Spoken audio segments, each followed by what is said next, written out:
Un ejemplo es quizás el ejemplo que no se le ha prestado mucha atención, pero que es un ejemplo que va a recorrer o que está presente en toda la obra 100 años de soledad. En 1596 Francis Drake invade Riohacha. La saga de los Buendía y el descubrimiento de Macondo comienza con ese hecho. Un hecho histórico que es la invasión de un pirata inglés a la ciudad de Riohacha, que es una posesión española, termina convirtiendo ese hecho histórico que está en los anales de la historia y que hace parte de toda la historia de la piratería y de las luchas imperiales que se dieron en el Caribe. Ustedes saben que el Caribe es un espacio por excelencia de luchas imperiales. Ese hecho que está allí en la historia se convierte en memoria, se convierte en un hecho íntimo, en un hecho cotidiano, en un hecho relacionado con la vida de unas personas que posteriormente van a emprender un viaje y van a fundar un pueblo. La bisabuela de Úrsula Iguarán, en el ajetreo que genera la invasión de Francis Drake a Riohacha, se sienta en un fogón y se escalda, ¿no? Se escalda, no puede tener más hijos, hay una cantidad, el marido se gasta una cantidad de dinero tratando de curarle, más que las heridas, el temor que le generó ese hecho, ¿no? El trauma que generó ese hecho. Y optaron por irse a una ranchería en las estribaciones de la Sierra Nevada, y en esa ranchería vivía el tatarabuelo de José Arcadio Buendía, que también se llama José Arcadio Buendía, y a partir de ahí pues comienza la relación de José Arcadio Buendía con Úrsula Iguarán, y el resto ya pues, todos lo sabemos, el temor a que salieran los hijos con cola de cerdo porque eran primos, la muerte de Prudencio Aguilar con una lanza por parte de José Arcadio Buendía, por todos los rumores alrededor de que José Arcadio Buendía no había dado para consumar el matrimonio por el temor a y bueno, después de la muerte es que comienza la saga que termina fundando Macondo. Entonces es esa relación me parece bien interesante, y creo que García Márquez tiene un juego muy interesante allí entre la historia y la memoria, y cómo convertir a la historia quizás más asequible a una cantidad mayor de seres humanos, en la medida en que coloca elementos históricos a dialogar con gente común y corriente.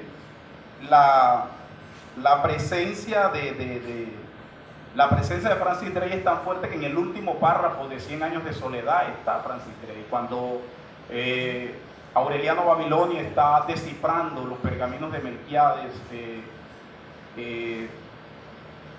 se da cuenta de que precisamente la invasión de Francis Drake a Riohacha es el punto de partida para que él en ese momento estuviera dándose cuenta que había sido el último eslabón, o que habían engendrado el hijo por fin con cola de cerdo y que el apocalipsis se había consumado, ¿no?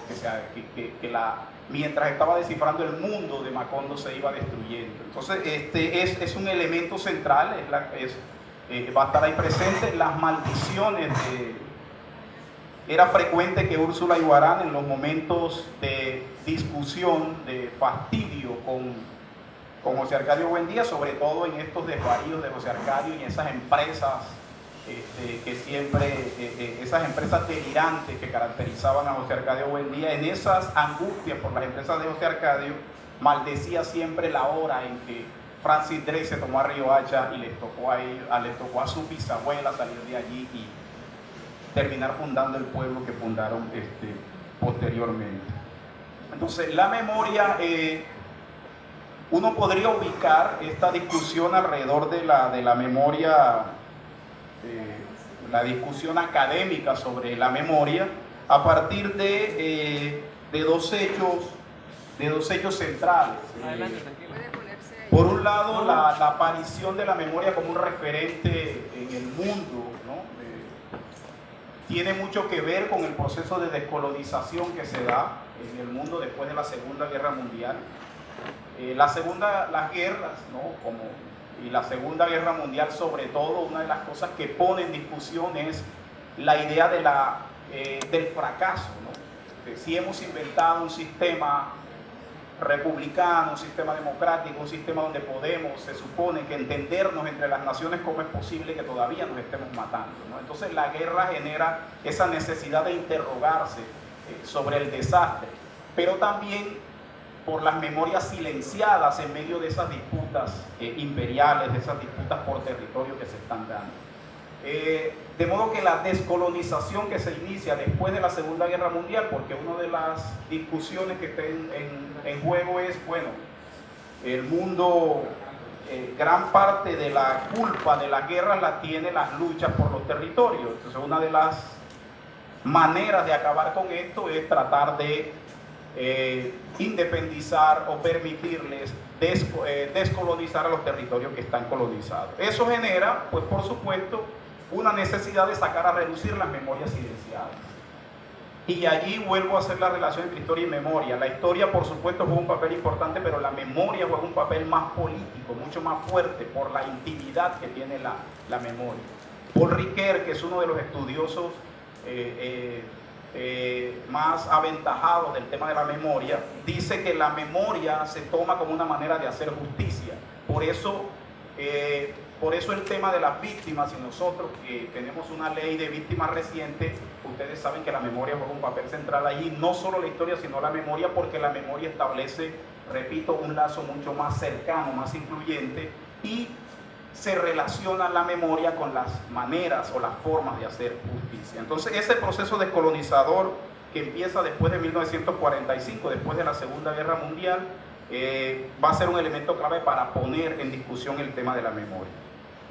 El otro hecho fundamental, por supuesto, es la discusión sobre el Holocausto judío. En los años 70, donde aparecen los estudios sobre el Holocausto con mayor fuerza, pues van a poner allí en el escenario mundial, y la mayoría de los estudiosos sobre el Holocausto van a aparecer en esa época. Y el Holocausto judío está muy relacionado con la memoria por la valoración del testimonio como un elemento central. El testimonio, la memoria silenciada, todo lo que sale de allí, de los campos de concentración, toda la discusión del sometimiento del que fue víctima este pueblo, se tramita a partir de la memoria, ¿no? El trauma histórico, el trauma de la memoria que hay alrededor de esto, y la necesidad de resarcir de alguna manera ese daño a partir de los estudios y a partir del reconocimiento histórico de ese daño. En Francia, Francia es como el abanderado de esta discusión, porque en 1989 ocurre algo interesante para la historia y para el tema de la memoria, que es el bicentenario de la Revolución Francesa.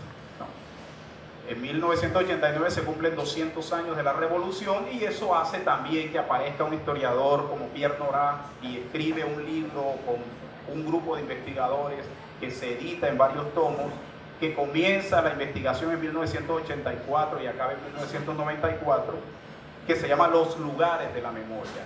Y en eso no es solo hablar de la historia de Francia, sino también darle ese carácter más presentista, si se quiere, a la memoria, a la historia. Y una manera de darle ese carácter más presentista a la historia es relacionarlo, por supuesto, con el presente, con lo que le está ocurriendo a la gente en Francia en ese momento. Entonces se establece una relación bien interesante allí entre historia y memoria, y Pierre Nora va a ser uno de los abanderados de ese proceso. En nuestro país la discusión sobre memoria, pues ustedes saben que en los últimos años también ha cobrado una fuerza muy interesante. Eso no quiere decir que también no haya cierta objeción o cierta discusión al abuso de la memoria, como así se titula de hecho un libro de Tzvetan Todorov, que es uno de los investigadores más importantes del tema de la memoria. Se llama así, Los abusos de la memoria. Hace en otra línea, pero también en esa idea de la discusión alrededor de la memoria, el hijo de Susan Sontag, David Rieff, escribió un libro que lanzó, se presentó alguna vez, hace 2 años, 3 años en el High Festival aquí en Cartagena, que se llama Contra la Memoria, ¿no? Y él dice un poco que el olvido es muy necesario porque la falta de olvido no nos permite el perdón y la reconciliación. Entonces, que a veces dice que se abusa de la memoria. El argumento de Svetan Todorov va por otro lado. El argumento de Todorov es más bien decir que a veces se abusa de la memoria, pero que en el abuso de la memoria lo que sucede es que se vuelve una cosa trivial, porque la memoria se mete como un producto de consumo, casi que se mercantiliza el uso de la memoria y pierde toda su fuerza política.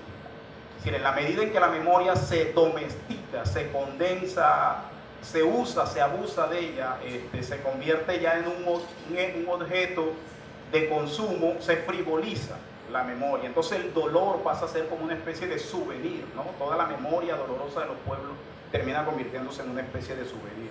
Y es la crítica, si uno lo analiza bien, en realidad no es que esté en contra de la memoria, sino que está en contra de cierto manejo de la memoria, que en toda esta moda retro de los últimos años, ¿no? Toda esta cosa de retro en la que está el mundo, la memoria, que es una memoria dolorosa, termina también metida dentro de ese mismo paquete.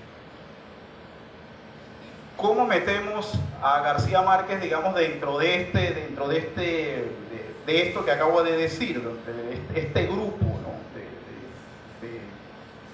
de gente que está trabajando el tema de la memoria? La literatura tiene algo bien interesante, y es que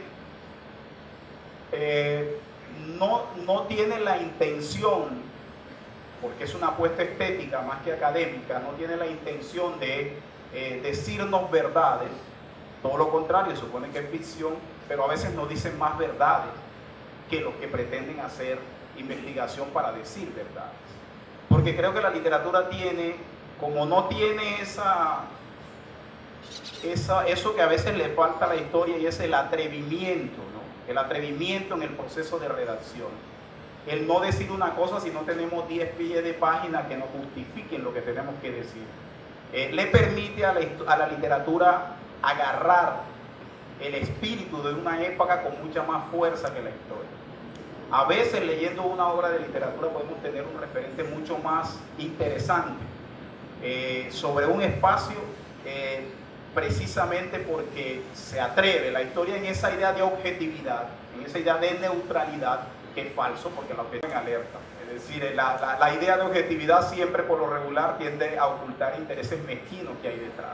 La literatura, como no tiene ese problema de ser objetiva, nos puede decir más de una época que a veces que la misma historia. Y creo que García Márquez precisamente tiene esos elementos allí bien interesantes que espero discutir ahora. En el texto, en la investigación, que para mí sigue siendo una investigación insuperada, no superada, que es la historia de un deicidio, que es la investigación de Vargas Llosa sobre la obra de García Márquez. Vargas Llosa habla de los demonios que conforman la obra de García Márquez, y él habla de 3 tipos de demonios, que son los demonios personales, que son las experiencias individuales, los demonios históricos, que son las experiencias colectivas del mundo que le toca vivir al que escribe literatura, en este caso a García Márquez, y los demonios culturales, que tienen que ver más con los referentes literarios que le sirven de soporte a la obra del escritor. Nos interesa discutir el tema de los demonios históricos, ¿no? ¿Cuáles son esos demonios históricos de los que se nutre García Márquez? Por supuesto, solo basta darle una revisión a la obra para darse cuenta de que, bueno, se van a cruzar también los demonios personales con los demonios históricos. El hecho de tener un abuelo veterano de las guerras civiles, se está hablando del demonio histórico, que es una realidad constante en la historia nacional, que son las guerras civiles del siglo XIX, que luego se prolongan en el proceso de la violencia del siglo XX, pero también lo tiene allí de primera mano, y eso me parece bien interesante en esa idea que les señalé al principio de que se convierte la historia en memoria. Esa historia, esa es la historia de las guerras, que está presente en toda su obra, o en la mayoría de su obra, en mucha de su obra, Es una historia que se va a volver una memoria, porque es la memoria de una persona que tuvo ahí en su niñez, que le contó muchas de estas historias. Una persona que además conoció al general Uribe Uribe, que es el general máximo de las tropas liberales, de la última guerra civil del siglo XIX, que termina en el siglo XX, que es la famosa guerra de los 1000 días, con todo lo que generó, la pérdida de Panamá, la idea de por fin construir una nación unificada, en fin, todo lo que eso genera. Por supuesto, esos demonios históricos de García Márquez, lo de la llegada de las bananeras, que va a transformar el espacio donde se mueven sus familiares y se movió él por un tiempo. La violencia que genera las bananeras, que es un tema también recurrente en su literatura, la transformación que eso trae, ¿no? El ferrocarril, en fin, todos los cambios que eso va a traer. Gabo es un conocedor, creo que es uno de los literatos más conocedor de la historia del país, ¿no? Fue uno de los escritores más conocedor de la historia con mayúscula, digamos, de la historia que hacen los historiadores. Pero convierte esa historia en un referente, y ahí hay una especie de hablarle con una sonrisa en los labios a los historiadores. Es convertirle esa cosa, esa historia de mármol, esa historia que es solo para algunos, esa historia a la que acceden solo unos cuantos, convertirla en hechos tan cotidianos como el que les narré hace poco, de poner un hecho tan importante para la historiografía como son los asaltos de los piratas en el Caribe, de las potencias enemigas de España, convertirlo en un hecho literario mediante el cual una mujer, una matrona de una provincia del Caribe huye de un lugar por miedo a esa presencia. El general en su laberinto es, por supuesto, un elemento también muy importante de esa manera de establecer una relación más cómplice entre la historia, con la historia, a través de convertirlo en memoria. No sé si ustedes saben que cuando salió el general en su laberinto hubo cartas incluso de protesta de las academias de historia del país, que se creen, por supuesto, los arcanos de la historia, ¿no? de las naciones, porque el Bolívar que retrata Gabriel García Márquez es un Bolívar terrenal, ¿no? Es un Bolívar que va al baño, que está enfermo, que tose, que la gente se burla de él cuando va pasando por los pueblos, que la grandeza esa del libertador de 5 naciones la pone en un nivel terrenal, en un nivel consumible, en un nivel donde nos podemos encontrar los seres humanos. Y eso, por supuesto, cuando se ha tenido una idea de la historia demasiado encorsetadora, demasiado ligada a dinámicas de lo importante, ¿no? Y que lo importante parece que le ocurriera a otra gente diferente a nosotros, pues no fue de muy buen agrado para algunos, sobre todo miembros de la Academia de Historia, que siempre han tenido por lo regular una visión demasiado prosopopéyica de la escritura de la historia. Pero además el general Bolívar de Gabriel García Márquez es el general en decadencia, no es el general glorioso. Le interesa como quiere retratar al ser humano, por supuesto, para ser humano, demasiado humano, ¿no? Hay que tomar al ser humano en su condición menos gloriosa, ¿no? Menos políticamente gloriosa. Por eso toma al Bolívar que viene, que está buscando la muerte casi, que se va a reencontrar con la muerte. Y creo que hay unas descripciones allí muy interesantes. Y me parece más interesante todavía que es como el punto ciego de la historia. La historia siempre tendrá un punto ciego, un punto donde no va a llegar porque funciona a través de la fuente. Si no tiene fuentes no se atreve a decir algo. La literatura, como les dije hace poco, no tiene ese problema. Entonces, como no necesito tantas fuentes para decir 3 cosas de Bolívar, quizás nos devuelve una imagen de Bolívar más cierta de la que han mostrado los historiadores, porque es una imagen mucho más atrevida, ¿no? Ojo, que en la novela que más trabajó desde el punto de vista de la investigación histórica para escribirla fue el general Solaré. Es decir, es una cosa brutal toda la documentación que recogió ese hombre para escribir lo que escribió.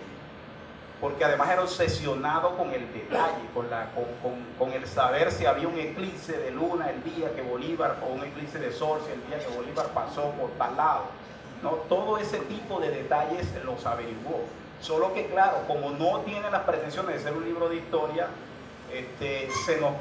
se nos olvida, pero detrás allí también hay un trabajo brutal que nos convierte esa historia en hechos cotidianos, en hechos que le suceden a gente común y corriente. Cuando yo estaba escribiendo mi tesis de pregrado en historia de la Universidad de Cartagena, yo quería trabajar algo sobre la relación entre la élite y la cultura popular en el proceso en que la ciudad empieza a modernizarse, es decir, en el momento en que la ciudad de Cartagena empieza a salir de su crisis. Y bueno, vienen algunas obras de infraestructura como el ferrocarril, Calamar-Cartagena, el acueducto, el alumbrado eléctrico, el camellón de los mártires, el teatro Adolfo Mejía, anteriormente Teatro Heredia, en fin, el parque del Centenario, que se hace para el Centenario precisamente. Pero quería, digamos, no quería escribir un texto demasiado maniqueo en que muestre la élite por un lado y los sectores populares por el otro. Quería mostrar cómo en la cotidianidad los sectores populares se cruzan con la élite, a pesar de que cada uno conserve su lugar, y no encontraba, digamos, una herramienta como para dónde veía eso, dónde podía encontrar eso. Al final lo encontré en la prensa, pero quien más me ayudó a afinar el ojo fue un pasaje de esta novela de García Márquez que transcurre en Cartagena, El amor en los tiempos del cólera. Hay un pasaje que me voy a permitir leérselo porque me parece que recoge muy bien hasta qué punto la literatura de García Márquez le puede servir a los historiadores para encontrar a veces las claves que no les permiten para avanzar en sus trabajos. Dice, al otro lado de la bahía, está describiendo la casa de Juvenal Urbino en el barrio de Manga. Dice, al otro lado de la bahía, en el barrio residencial de La Manga, la casa del doctor Juvenal Urbino estaba en otro tiempo. Era grande y fresca, de una sola planta y con un pórtico de columnas dóricas en la terraza exterior, desde la cual se dominaba el estanque de miasmas y escombros de naufragios de la bahía. El piso estaba cubierto de baldosas ajedrezadas, blancas y negras, desde la puerta de entrada hasta la cocina, y esto se había atribuido más de una vez a la pasión dominante del doctor Urbino, sin recordar que era una debilidad común de los maestros de obra catalanes que construyeron a principios de este siglo aquel barrio de ricos recientes. La sala era amplia, de cielos muy altos como toda la casa, con 6 ventanas de cuerpo entero sobre la calle, y estaba separada del comedor por una puerta vidriera enorme e historiada. En ramazones de vidas y racimos y doncellas seducidas por caramillos de faunos en una floresta de bronce. Los muebles de recibo hasta el reloj de péndulo de la sala, que tenía la presencia de un centinela vivo, eran todos originales ingleses de finales del siglo XIX. Y las lámparas colgadas eran de lágrimas de cristal de roca, y había por todas partes jarrones y floreros de cebres y estatuillas de idilios paganos en alabastro. Hasta ahí todo va bien, ¿no? Lo que está describiendo es, digamos, los gustos de una élite refinada, ¿no? Una élite cartagenera de finales del siglo XIX, comienzos del siglo XX, que se está mudando un barrio huyéndole a la opresión de los muros y un poco ligado en la dinámica del proceso modernizador. Pero sigue contando. Pero aquella coherencia europea se acababa en el resto, gracias, de la casa, donde las butacas de mimbre se confundían con mecedoras vieneses y taburetes de cuero de artesanía local. En los dormitorios, además de las camas, había espléndidas hamacas de San Jacinto con el nombre del dueño bordado en letras góticas con hilos de seda y flecos de colores en la orilla. Allí yo encontré el punto exacto de lo que yo quería hacer. Es decir, aquí lo que hay es una élite que se precia de moderna, pero en realidad cuando uno va a escudriñar lo que es la vida cotidiana de esta élite, se da cuenta de lo que quiero mostrarles hoy. Es la idea de la construcción del territorio, la identidad a partir de la obra de Gabo. La relación de memoria, territorio e identidad. Si uno revisa la historia de este país o la cotidianidad de la historia de este país, se da cuenta que hay seres que terminan teniendo como son omnipresentes o están en todos los lugares. Uno de esos seres es Simón Bolívar. No hay un pueblo de Colombia por donde no se diga que pasó Bolívar, que allí estuvo una noche, que en esta piedra que está aquí se sentó, que aquí tuvo un amante, que aquí durmió en este cuarto, etc. Todos los pueblos quieren hacer parte de la memoria nacional o de la historia nacional. Y una manera de hacer parte de la historia nacional es, por supuesto, el personaje más importante en ese proceso de construcción de la nación, relacionarlo con el espacio donde tú has vivido, ¿no? Y a veces eso se convierte en un elemento negativo porque se pierden historias muy ricas de esos espacios que no tienen nada que ver con estas historias, porque la gente cree que lo importante es relacionar su historia con esos personajes, ¿no? Ahora que estamos dentro de pocos años viene el bicentenario de la batalla de Boyacá, que se toma como el punto de partida de la independencia absoluta, etc. El ICANN está trabajando en estos momentos en un proyecto de conmemoración de ese bicentenario, y me pidieron que elaborara un texto como de preámbulo de esto para la conmemoración, y una de las cosas que yo encontraba es que hay pueblos que no tuvieron nada que ver con la dinámica de la guerra, de esa guerra de la independencia, y que tienen unas historias fascinantes de resistencia, de mujeres, de poblaciones indígenas, de poblaciones negras, en fin. Pero son historias que no han sido puestas en valor porque no están relacionadas con la historia heroica de Simón Bolívar y con la idea de que Simón Bolívar pasó por ese lugar. Todo esto lo digo porque de alguna manera creo que, guardadas las proporciones, y habría que ver cuando pase el tiempo cómo se va a manejar esa situación o cómo se va a presentar esa situación más bien, Gabriel García Márquez se ha convertido en un constructor de territorios, en un hacedor de territorios, en un constructor de la identidad de los territorios.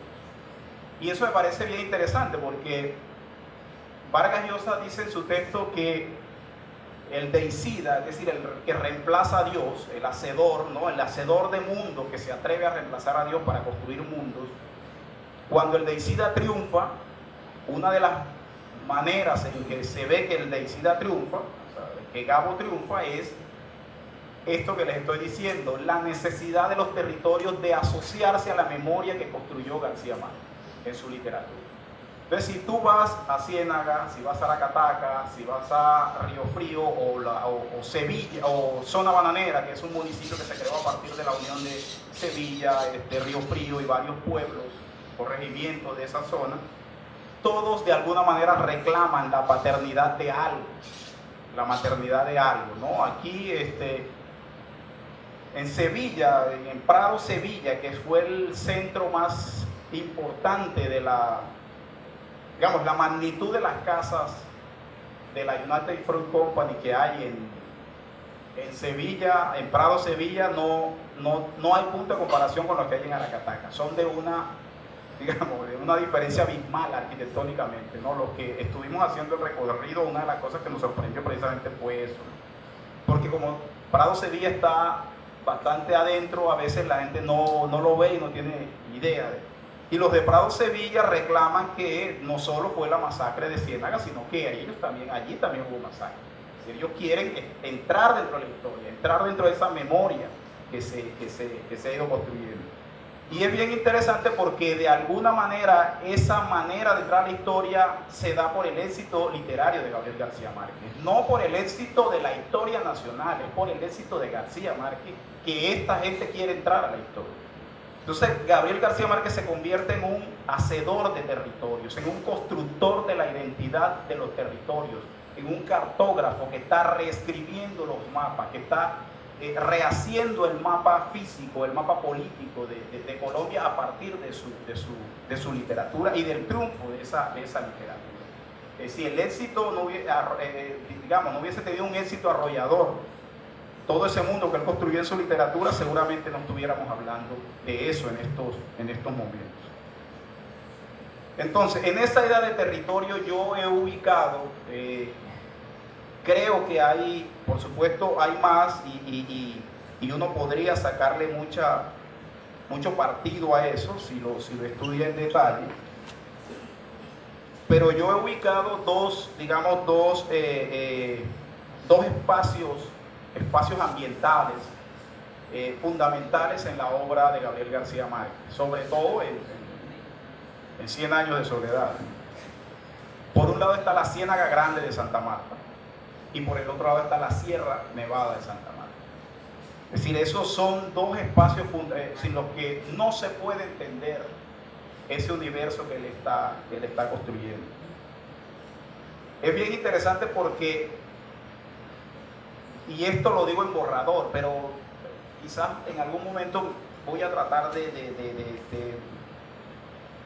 de analizar la obra desde esa perspectiva, pero y lo discutía con uno de los compañeros del grupo que hacemos parte de lo que señalaba Verena hace poco, del grupo que está trabajando en el tema de la Ruta Macondo, con un ambientalista, geógrafo, Germán Márquez. Y es la relación, por lo menos en 100 años de soledad y en otras obras, la relación de Gabriel García Márquez con el mar no es una relación, no es armónica. Es decir, en las memorias, si ustedes se dieron cuenta, hay una parte donde llegan a Ciénaga, habla de la Ciénaga y luego miran al mar y ven el mar y la madre, lo primero que dice, no hay mar como el de Riohacha. Es decir, ese mar le parece un mar pestilente, bravo, cenizo. Y en 100 años de soledad el mar tampoco sale bien librado. Acuérdense que se gastan, yo no sé, van buscando el mar, no encuentran al mar, por una equivocación tienen que fundar el pueblo donde lo fundan, pero luego hay otra expedición de José Arcadio para buscar al mar, al final se enredan en los pantanos, etc. Y cuando llegan al mar, le sucede lo mismo que dijo Fermina Daza, que es una frase que me encanta, cuando Fermina Daza regresa de Europa, que todas las amigas van a la casa a ver que les dijera cómo era eso, ella dice, más es la bulla. Es decir, así le pasa un poco a la expedición esta que intenta buscar el mar, porque llegan al mar y descubren que el mar es una cosa que no tiene mucha gracia. Por supuesto, en otras novelas el mar aparece con toda la majestuosidad que tiene el mar, pero no hay una relación muy amable de Gabriel García Márquez con el mar, por lo menos en las novelas. Hay un pasaje de su vida cuando está en México donde dice que tiene que ver el mar porque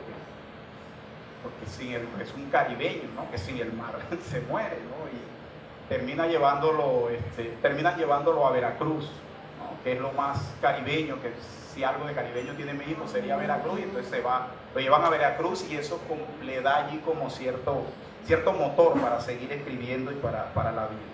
Entonces esos serían los dos espacios, y en esos dos espacios se transforman a partir de dos elementos clave también en la obra, que es el banano, la producción bananera y el ferrocarril. En 100 años de soledad, esos tampoco tendríamos una visión demasiado sesgada sin esos referentes. Sobre la Ciénaga Grande de Santa Marta, pues hay los pasajes que ustedes quieran hablar en las memorias y en la literatura. En las memorias hay una frase muy interesante al comienzo que él se la atribuye al abuelo cuando él hizo el recorrido con el abuelo muy pequeño, que sucede el hecho ese de que parece que había como un grupo que estaba planeando la idea de pelearse con el coronel y tirarlo a la ciénaga, ¿no? Y el coronel le dice una frase algo así como: a la ciénaga no hay que tenerle miedo, pero sí respeto, ¿no? Porque la ciénaga es un espacio que se ve como como muy manso, pero hay momentos en que los vientos generan hay unas tempestades que asustan, ¿no? La abuela le tenía pavor porque la sorprendió una de esas tormentas dentro de la ciénaga, entonces le tuvo siempre temor a esa ciénaga. El recorrido que hace en 1950 con su madre, pasan, bueno, no se entran a la ciénaga porque ustedes saben que se meten por un caño que comunica, bueno, sí entran a la ciénaga, sí, por un caño que comunica el río Magdalena con la ciénaga, y luego llegan a Ciénaga y toman el ferrocarril. Pero con el abuelo sí hizo un recorrido más interesante por esa zona. Si uno analiza 100 años de soledad, todo llega por la ciénaga. Los gitanos, todo llega por la ciénaga, porque es la vía de comunicación. Y si hay referencia a el vasto universo de la ciénaga, siempre está hablando del vasto universo de la ciénaga, lo que hizo se iba a saber en la ciénaga, o lo que hizo se sabía en la ciénaga. No tomó ese camino porque sabía que era una manera de alebrestar a los pueblos de la ciénaga. En fin, el universo de la ciénaga es fundamental. Por la ciénaga es que aparece Úrsula, por el camino de la ciénaga es que aparece Úrsula Iguarán cuando se pierde un tiempo porque su hijo se fue con una gitana y lo fue a buscar, no lo encontró, pero regresó con el progreso, ¿no? Con el desarrollo, ¿no? Ya no eran los gitanos, sino pues gente común y corriente, civilizada, ¿no? De alguna manera, pues, Macondo sale de ese letargo, ¿no? De estar consumiéndose en sí mismo a partir de esa migración que viene cuando Úrsula Iguarán trae detrás a la gente y viene por el camino de la ciénaga. Entonces la ciénaga es como el referente fundamental allí. El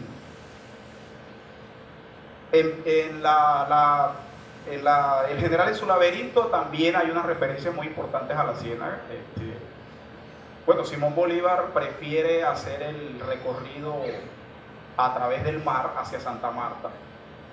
No usa la ciénaga porque le estaba huyendo a los vapores de la ciénaga, consideraba que eran vapores insalubres.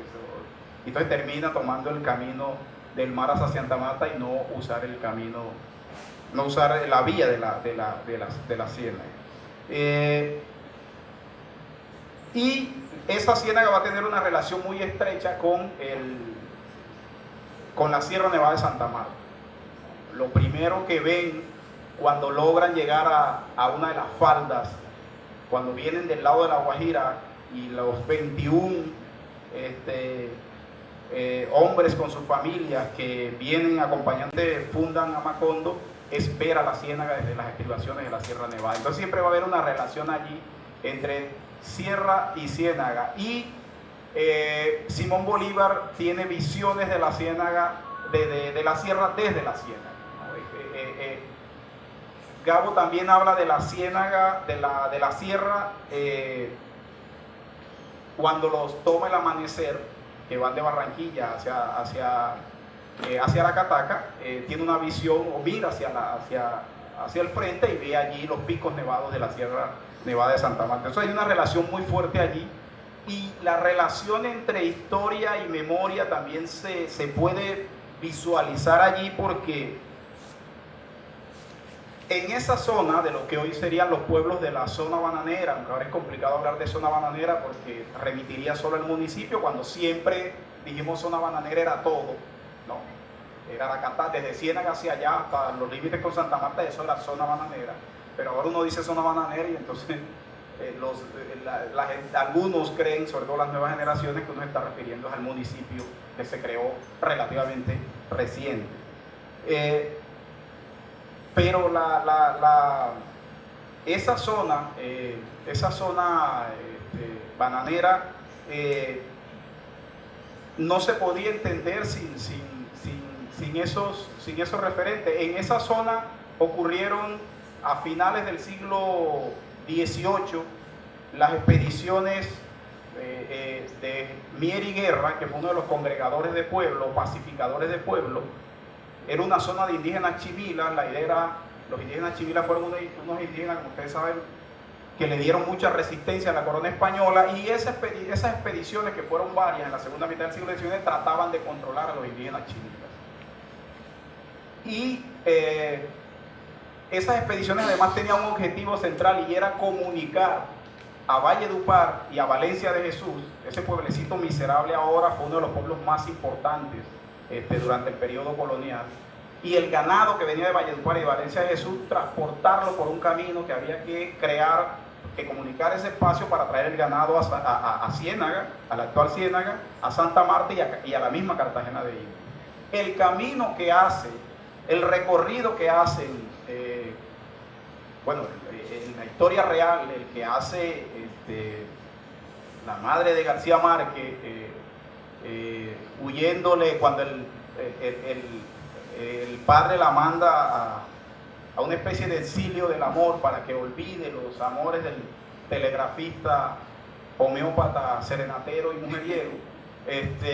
Lo hace por un costado de la Ciénaga, y ese camino, de la Sierra Nevada de Santa Marta, y ese camino son los caminos que se empezaron a construir con las expediciones de Mier y Guerra, después del proceso de pacificación de los indígenas chimilas que habitaban las estribaciones de la Sierra Nevada de Santa Marta. Entonces hay una relación allí de convertir, vuelvo al punto de partida, esos hechos históricos que están en los archivos. El Archivo Nacional tiene toda la documentación de todas esas expediciones, en convertirlos en hechos de la memoria, en hechos cotidianos, relacionándolos no solo en la novela, sino en la vida real de la historia de amores contrariados de su padre y de su madre. De hecho, Bolívar, incluso en el General en su laberinto, en uno de sus últimos días, casi que muere viendo hacia la Sierra Nevada de Santa Marta, ¿no? Entonces va a ser un referente muy importante en eso, en esa idea que él va a desarrollar. Y por supuesto, los dos referentes transformadores de esos espacios va a ser el banano y el ferrocarril. El banano, que hay una cita maravillosa, esa cita que dice Aureliano Buendía, que tenía unos apuntes geniales por su personalidad, el coronel Aureliano Buendía, que dice, bueno, miren lo que nos pasó solo por invitar a un gringo a comer guineo, ¿no? Ustedes saben que en esa zona, a lo que los cartageneros llaman platanito, el banano, se le dice guineo, ¿no? Por su origen de Guinea, en África, ¿no? Porque Mr. Herbert, que se come casi 2 racimos de banano, porque lo llevaron a almorzar a la casa de los Buendía, y vio el gajo de guineos y empezó a comerse, le empezó a sacar instrumentos de medición, y luego a los pocos días lo que vino fue la instalación del complejo bananero de lo que en la realidad sería la United Fruit Company. La United Fruit Company es una compañía que llega a la zona en 1950, según las memorias. En ese viaje a la semilla, para copiarle el título a Dazo Saldívar, él hace el recorrido con la madre desde Barranquilla hasta Aracataca, que es donde él menciona que le viene toda la inspiración y que descubre que eso es lo que tiene que contar. Él dice que todo el mundo está esperando, o algunos están esperando, que la compañía regrese. Otros dicen que no. En el tren se encuentra un cura que dice que la compañía regrese porque se considera lo más importante que le pasó a la zona, y lo ubica en 1950. Sin embargo, en 1950 la compañía todavía no se ha ido definitivamente. La compañía tiene un momento de interrupción, y ahí acudo al historiador. Tiene un momento de interrupción entre 1939 y 47 por efectos de la Segunda Guerra Mundial.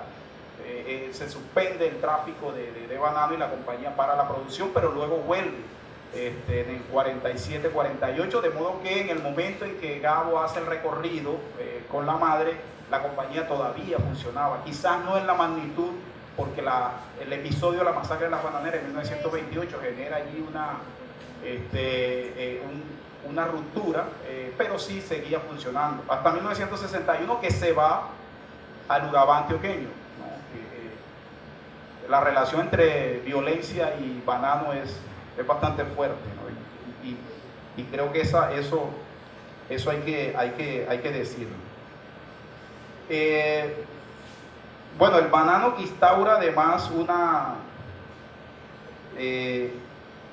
a mí me llama la atención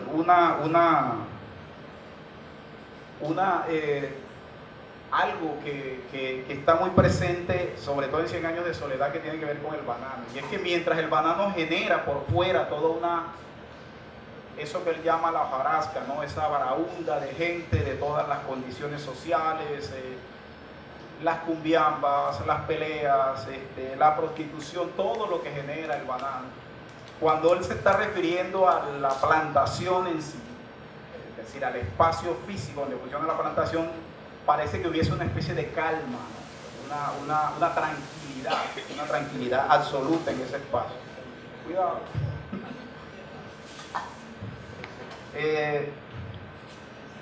Una descripción, por ejemplo, de 100 años de soledad, dice, refiriéndose a una plantación bananera: a veces no se entendía muy bien lo dicho a medio metro de distancia, y sin embargo resultaba perfectamente comprensible al otro extremo de la plantación. Para las muchachas de Macondo, aquel juego novedoso era motivo de risas y sobresaltos, de sustos y burlas, y por las noches se hablaba del paseo como de una experiencia de sueño. Era tal el prestigio de aquel silencio que Úrsula no tuvo corazón para privar de la diversión a Remedios la Bella, y le permitió ir una tarde siempre que se pusiera un sombrero y un traje adecuado. Y los paseos al espacio ese se convirtieron en los paseos de moda por esa especie de silencio nuevo, como un silencio de otro mundo, lo que yo digo es que detrás de ese silencio tranquilizador, quizá en el fondo hacían parte de es decir, la varaunda esta quizás hacía parte de los mismos presagios apocalípticos, solo que tenían formas distintas de revelarse, ¿no? La del pueblo, que se mostraba como la guacherna incesante del progreso, y la de las plantaciones, que se manifestaba en ráfagas de silencio perturbador. Sí, era un silencio, pero era un silencio que en el fondo hay una especie de calma chicha, ¿no? De hecho, a Remedios la Bella, allí es que un hombre la toca por primera vez, y el hombre se jacta de que la tocó en el pueblo y muere por una cos de caballo, creo que en medio de la celebración, porque había tocado a la mujer más deseada de todo Macondo. Y eso sucede allí, en ese silencio de la plantación de banano. El banano, por supuesto, transforma, bueno, los espacios, lo que él llama eso el gallinero electrificado, y las mujeres que cortaban el jardín con tijeras de oro, en fin, todo ese establecimiento de clases, ¿no? Y de quiénes son los que en el pueblo tienen acceso al gallinero electrificado, ¿no? Por supuesto no todos, pero hay una élite o un grupo que puede acceder a ese espacio, ¿no? a ese lugar. Y el ferrocarril, que es un elemento bastante interesante, y también hay una cita contra los novelistas de la violencia en Colombia. Dice que los novelistas de la violencia fracasaron porque estaban en presencia de una gran novela y no tuvieron la serenidad ni la paciencia, pero ni siquiera la astucia de tomarse el tiempo que necesitaba para aprender a escribir. Y continúa diciendo: probablemente el mayor desacierto que cometieron quienes trataron de contar la violencia fue el de haber agarrado, por inexperiencia o por voracidad, el rábano por las hojas. Se extraviaron en la descripción de los decapitados, de los castrados, las mujeres violadas, los sesos esparcidos y las tripas secadas. Se olvidaron que la novela no estaba en los muertos, sino en los vivos que debieron sudar hielo en su escondite. A mí me parece que ese es un ensayo que está escribiendo en los 60, me parece que es un elemento, ese elemento que recoge allí, es decir, bueno, sí, claro que hay que contar la violencia, tiene que convertirse en un elemento de la literatura. Bueno, toda su obra, la mayoría de su obra es la discusión sobre el tema de la guerra y la violencia. Pero para eso hay que tener en cuenta que estamos haciendo literatura, que no estamos contando muertos como un inventario, ¿no? Y que no hay que sacrificar a la estética para narrar eso. Y yo creo que él supo jugar con eso. Y esa idea de que sí, los muertos, pero ojo, que el tema no son los muertos, son los que quedan vivos, que son los que ven la muerte, tienen que vivir con la muerte, son parte de los sacrificados. Por supuesto, los muertos son los principales sacrificados, pero los que quedan vivos, que son los que llevan la carga de esa muerte, les toca una parte bien interesante. Yo quiero terminar con unas referencias al tema de las rutas, ¿no? Hace poco les estaba diciendo que Gabriel García Márquez se ha convertido en un cartógrafo, ¿no? Un hacedor de territorio, un constructor de espacio, y precisamente por eso hay tanto interés de muchas poblaciones en hacer sus rutas, ¿no? Bogotá tiene una ruta garcía-marquiana, ¿no? Que es todo el tiempo que García Márquez en Bogotá, el tránsito del periódico a la pensión, los cafés a donde iba, bueno, en fin, hasta el Zipaquirá ya se puede establecer también una ruta allí. Cartagena, por supuesto, sobre todo a partir del amor en los tiempos del cólera y en su momento ya no literario, sino de vida que vivió en la ciudad, su paso por el Universal y la relación que siempre sostuvo con la ciudad. Barranquilla, pues ni siquiera hay que decirlo. Sucre, es decir, Sucre en el departamento de Sucre, que es el pueblo también donde se establece, tiene, y hay una persona que le ha metido a eso y tiene una ruta alrededor de eso. Cincé mismo también reclama un pequeño espacio dentro de eso. Entonces, gente que esté interesada en aparecer dentro de esta ruta abunda, ¿no? Porque como dije, todos quieren integrarse a la historia, no a partir de la historia nacional científica, sino a partir de la historia que nos contó en forma de memoria Gabriel García Márquez. La Ruta Macondo, que es el proyecto en el que ahora está el Observatorio del Caribe, es un proyecto que es liderado por el departamento, un proyecto que ha venido liderando el departamento del Magdalena, que son los máximos interesados, y cobija los pueblos desde Ciénaga, Aracataca, zona bananera, donde estaría Río Frío, Sevilla, Fundación, Pueblo Nuevo, Sitio Nuevo, Pueblo Viejo. Son 7, ¿no? 7. Y el Retén, 7 poblaciones. Dentro de eso, por supuesto, varios corregimientos, Guacamayal, Guamachito, en fin, una cantidad de pueblos que a veces no aparece el nombre de los municipios en las obras, pero sí el nombre de los corregimientos. Yo quiero leerles algo alrededor de eso, como al final. Dice: Gabriel García Márquez es una suerte de brujo mayor que dedicó toda su vida a hilar y combinar las situaciones y las palabras precisas para crear, sustentado en la cotidianidad, la identidad mágica de una región. El territorio de la Ruta Macondo existe, es un espacio tangible con unas características ambientales, geográficas y culturales determinadas, pero sin duda su mayor identidad se la otorga el hecho de que uno de sus hijos ilustres, nieto de un coronel veterano de las guerras que asolaron la nación e hijo de un telegrafista, homeópata y violinista, iluminado por la providencia y su condición de narrador talentoso y sin remedio, se haya convertido en su publicista más aventajado. ¿Sí?